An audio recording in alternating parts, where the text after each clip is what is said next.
नमस्कार साथियों, कैसे हैं आप लोग। मैं सुमित कुमार स्वागत करता हूं आपका इस यूट्यूब चैनल पे। तो आज के इस वीडियो में हम लोग बिजनेस, इकोनॉमी एंड बैंकिंग से related most important MCQ cover करेंगे। तो अगर आप किसी भी कॉम्पिटिटिव एग्जाम का प्रिपरेशन करते हैं like NDA, CDS, AFCAT, SSC, UPSC, तो वीडियो लास्ट तक जरूर देखिएगा। चलिए वीडियो को शुरू करते हैं। जल्दी से लाइक कर दीजिए और चैनल पर नए हैं तो जल्दी से चैनल को सब्सक्राइब कर लीजिए।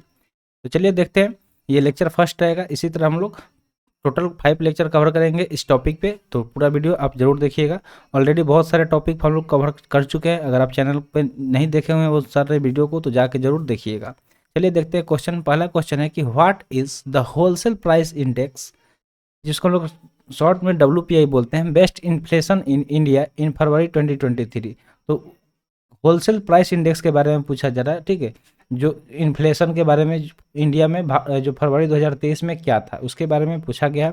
ऑप्शन देखते हैं। ऑप्शन है 7.85%, ऑप्शन बी है 6.85%, ऑप्शन सी है 5.85% और ऑप्शन डी है 3.85%। तो इसमें से करेक्ट आंसर चूज करना है कि होलसेल प्राइस इंडेक्स के बेस्ट पे इन्फ्लेशन क्या था भारत में फरवरी 2023 में। ये सवाल पूछा गया है। इसका करेक्ट आंसर देखें तो ऑप्शन डी हो जाएगा 3.85%, ठीक है। अगर हम बात करें WPI यानी कि होलसेल प्राइस इंडेक्स की, तो ये क्या है, एक रिपोर्ट है, ठीक है। तो इसके आधार पे, इसके बेस पे इन्फ्लेशन भारत में पूछा जा रहा है फरवरी में, तो वही कितना था, 3.85%। नेक्स्ट क्वेश्चन है कि which department launch the AIS for tax payer mobile app, ठीक है।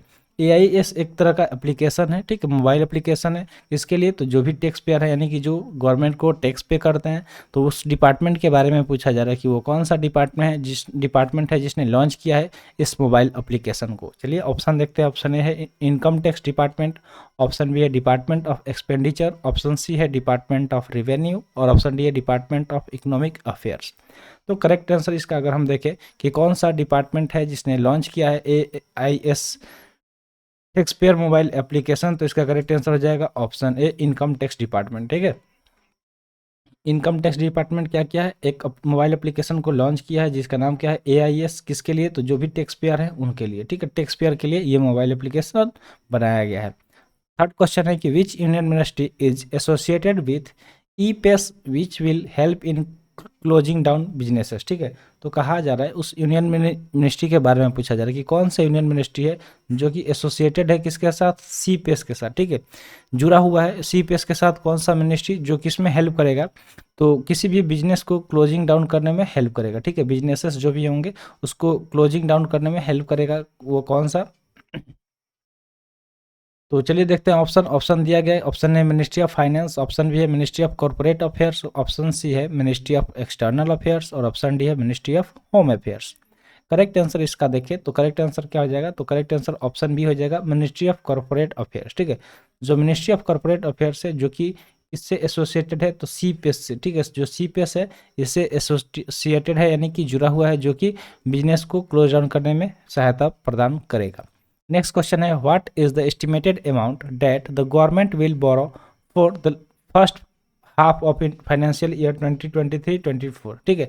तो कहा जा रहा है कि एस्टिमेटेड अमाउंट यानी कि अनुमानित अमाउंट कितना था जो कि गवर्नमेंट क्या क्या करेगी, बोरो करेगी यानी कि कर्ज लेगी, जो पहला हाफ है फाइनेंशियल ईयर 2023-24 का, तो उसके लिए एस्टिमेटेड अमाउंट पूछा गया है। तो चलिए देखते हैं। ऑप्शन ए है RS 5.55 lakh crore, option B है 8.88 लाख करोड़, ऑप्शन सी है 1.11 लाख करोड़ और ऑप्शन डी है 11.11 लाख करोड़ और ऑप्शन डी है 13.33 लाख करोड़। तो करेक्ट आंसर इसका देखते हैं कि करेक्ट आंसर इसका क्या हो जाएगा, तो ऑप्शन बी हो जाएगा RS 8.88 लाख करोड़, ठीक है। 8.88 लाख करोड़ ये क्या है, एक एस्टिमेटेड अमाउंट है जो कि गवर्नमेंट ने क्या किया था, बोरो किया था यानी कि कर्ज लिया था first half of financial year 2023-24 के लिए। अगला सवाल है व्हाट इज द परसेंटेज फी, ठीक है। परसेंटेज फी यहाँ पे पूछा जा रहा है levied for normal UPI payments as पर NPCI का फुल फॉर्म अगर हम बात करें तो इसका फुल फॉर्म क्या होता है, national payment corporation of India. तो उसके हिसाब से अगर नॉर्मल हम लोग UPI पेमेंट कर रहे हैं तो उसके लिए कितना फ़ी लिवाइड होगा ये यहाँ पे पूछा गया है, यानी कि कितना फी उसको एक्स्ट्रा से हमें देना पड़ेगा, कितना परसेंट। तो चलिए ऑप्शन देखते हैं। ऑप्शन ए है 0%, ऑप्शन बी है 0%, ऑप्शन सी है 0.40% और ऑप्शन डी है 1%। तो करेक्ट आंसर इसका ऑप्शन ए हो जाएगा। ये देखते होंगे अगर आप यूपीआई से पेमेंट करते हैं, ठीक है, यूपीआई से पेमेंट करते हैं, यूपीआई का फुल फॉर्म जल्दी से बताइए कि क्या होता है। इसका फुल फॉर्म देखते हैं किन किन को पता है, क्योंकि आजकल ऑटो वाला, सब्जी वाला, कोई भी दुकान पे जाइएगा वहाँ पे सब मोस्टली, मतलब आजकल मोस्टली जहाँ मार्केट में निकलिए मोस्टली लोग यूपीआई पेमेंट यूज़ कर रहे हैं, ठीक है। तो वही यूपीआई के लिए पूछा जा रहा है कि कितना परसेंट फी लेवाइड होगा अगर एनपीसीआई द्वारा बताया गया, तो 0%, यानी कि कोई चार्ज आपको एक्स्ट्रा नहीं देना पड़ेगा अगर आप यूपीआई से पेमेंट करते हैं। नेक्स्ट क्वेश्चन है what is the GST collection recorded in the month of March. तो जो मार्च का महीना उसमें कितना जीएसटी कलेक्ट किया गया था, ठीक है, जीएसटी कलेक्शन कितना हुआ था ये पूछा गया है। ऑप्शन है 1.5 लाख करोड़, ऑप्शन बी है 1.6 लाख करोड़, ऑप्शन सी है 1.8 लाख करोड़ और ऑप्शन डी है RS 2 लाख करोड़। इसमें से करेक्ट आंसर चूज करना है कि जो मार्च के महीने में टोटल जीएसटी कलेक्शन कितना हुआ था। तो करेक्ट आंसर ऑप्शन बी हो जाएगा RS 1.6 लाख करोड़। कितना? तो 1.6 लाख करोड़ जीएसटी कलेक्शन हुआ था मार्च के महीने में। आगे बढ़ते हैं नेक्स्ट क्वेश्चन की तरफ। नेक्स्ट क्वेश्चन पूछा गया है कि which company has been recently upgraded to the status of Navratna CPSE in May 2023। तो कहा जा रहा है कि कौन सी कंपनी है जिसने हाल ही में अपग्रेडेड किया, ठीक है, स्टेटस को नवरत्न CPSE, ठीक है, नवरत्न CPSE मई 2023 में। चलिए ऑप्शन देखते हैं। ऑप्शन ए है Airport Authority of India, option B है Rail Vikas Nigam Limited, option C है हिंदुस्तान कॉपर लिमिटेड और ऑप्शन डी है Indian Railway Catering and Tourism Corporation Limited. इसमें से करेक्ट आंसर देखते हैं, करेक्ट आंसर क्या होगा। तो ऑप्शन बी हो जाएगा रेल विकास निगम लिमिटेड, ठीक है। जो रेल विकास निगम लिमिटेड है इसने हाल ही में अपग्रेड किया है अपने स्टेटस को नवरत्न CPSE में, ठीक है। कब किया? तो मई 2023 में। अगला सवाल है how many digits are in the legal entity identifier, ठीक है, जो LEI होता है जिसको हम लोग बोलते हैं लीगल एंटिटी आइडेंटिफायर। तो इसमें कितने डिजिट्स होते हैं, डिजिट्स के बारे में पूछा जा रहा है कि कितने डिजिट्स होते हैं। जैसे अगर आप आधार की बात करें, ठीक है, तो आधार नंबर जो होता है कितने डिजिट का होता है। देखते हैं किस किस को पता है, कमेंट सेक्शन में बताइएगा कि जो आधार नंबर है वो कितने डिजिट का होता है। देखते हैं, जल्दी से कमेंट सेक्शन में कमेंट करिए। तो इसी तरह से पूछा जा रहा है कि जो लीगल एंटिटी आइडेंटिफायर होता है वो उस कितने डिजिट का होता है।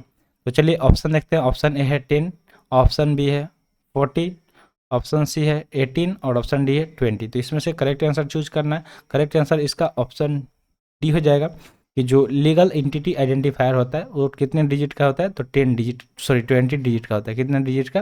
20 डिजिट का होता है, यानी कि 20 अंक का होता है। कितने अंक का होता है? तो 20 अंक का होता है।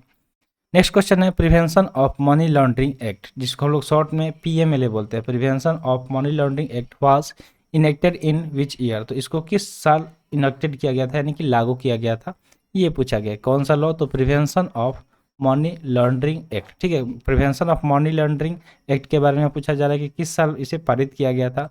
ऑप्शन दिया गया, ऑप्शन है 1992, ऑप्शन बी है 2002, ऑप्शन सी है 2012 और ऑप्शन डी है 2022, ठीक है। इसमें से करेक्ट आंसर क्या हो जाएगा? तो ऑप्शन बी हो जाएगा 2002, ठीक है। 2002 यानी कि 2002 में PMLA यानी कि prevention of money laundering act को पारित किया गया था। कब किया गया था? तो 2002 में। नेक्स्ट क्वेश्चन है विच institution release the spring 2023 economics forecast, ठीक है। तो यहाँ पे उस इंस्टीट्यूशन के बारे में पूछा जा रहा है कि कौन सा संस्था है जिसने रिलीज किया था स्प्रिंग 2023 इकोनॉमिक फोरकास्ट को, ठीक है।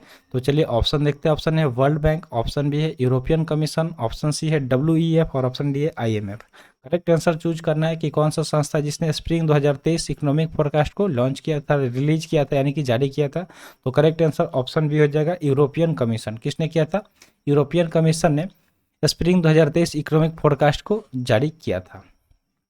तो आज के लिए इतना ही। उम्मीद करते हैं आपको सेशन पसंद आया होगा। सेशन कैसा लगा कमेंट सेक्शन में ज़रूर बताइएगा।